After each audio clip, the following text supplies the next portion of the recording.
It used to be that Doom was synonymous with all first-person shooters. For a brief time in the 1990s, every first-person shooter, no matter how unique, was deemed a Doom clone as shorthand. While a lot of the excitement had to do with the revolutionary gameplay, I'd like to believe at least a sliver of the intrigue came from the killer cover art. But as great as that initial box was, future releases like Doom 64 and Doom 3 suggest that id Soft's most imaginative artists had already left the building. Perhaps that's why I wasn't surprised to see this, the box for the Doom reboot. It's boring. I think that much is obvious. It's hard to distinguish from countless other chest-thumping action games, and that's a problem. Is this Doom or Crisis? Or Killzone? Or Halo? It's impossible to tell. If you're new to the franchise and only know of the name, then there's nothing about this design that's going to set it apart from the rest of the horribly generic sci-fi first-person shooters on the market. Bethesda needn't look further than 2014's critically acclaimed Wolfenstein: The New Order to see how to design compelling box art.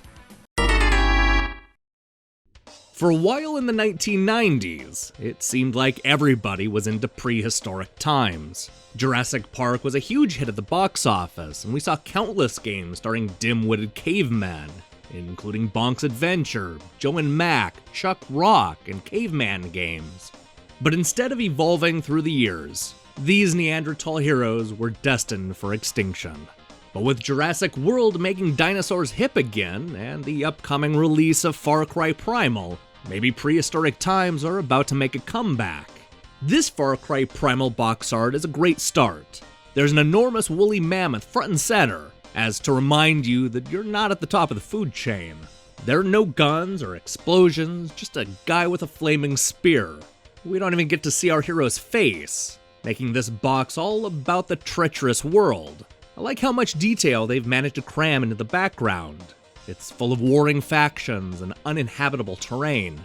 And yet, even with so much to look at, the box does a great job of focusing our attention on what's truly important. As silly as it sounds, I remember where I was the first time I played Street Fighter II. When I close my eyes, I can see the arcade in Seaside, Oregon. I can picture the time of day and even the sweet smell of popcorn. I guess what I'm saying is that Street Fighter II left a big impact on me, and I'm eager to see what Capcom has in store for the World Warriors when the newest game hits PlayStation 4 next week. That said, this cover art is a huge letdown. Here we have a very pissed off Ryu, striking a pose and letting you know with his scowl that he means business. The red on his gloves and band is the only color to break through the stylish black and white design. It's fine, but certainly not memorable.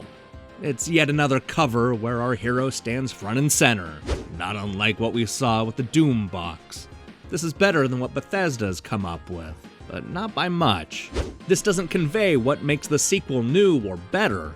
It's just another picture of Ryu. If you want me to get excited about a new Street Fighter, you gotta show me something more than Ryu. Between the shades, car, and post-apocalyptic setting, there's something about this Road Raider cover that looks awfully familiar. I can't seem to put my finger on it, but the hunky heartthrob on the cover he reminds me of somebody. He's suited up in leather, has a gun strapped to his back, and it's been a few days since he last shaved.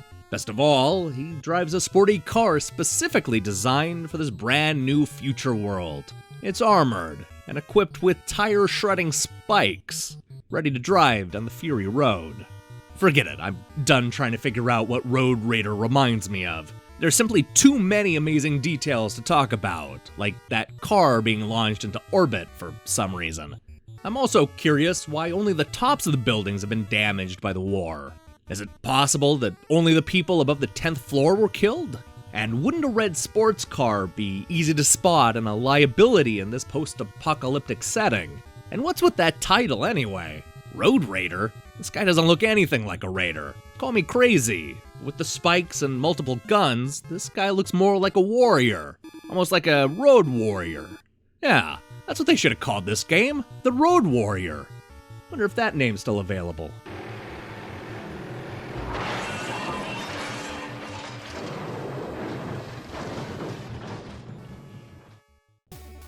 Hey, thanks for watching this episode of The Cover Critic. Years ago, this was a huge hit on Defunct Games, but I wanted to bring it back and tackle both new and old game boxes. Not sure how often it'll pop up, but I do know that next week we'll be looking back at older Street Fighter boxes in honor of the upcoming PlayStation 4 game. We're also set to debut Nintendo Power's Top 10 Games of 1993, which is guaranteed to shock you. Trust me, you'll never guess what the best reviewed game of 1993 is. Look for that tomorrow. So, do me a favor and click the subscribe button and support what we're doing here. Until then.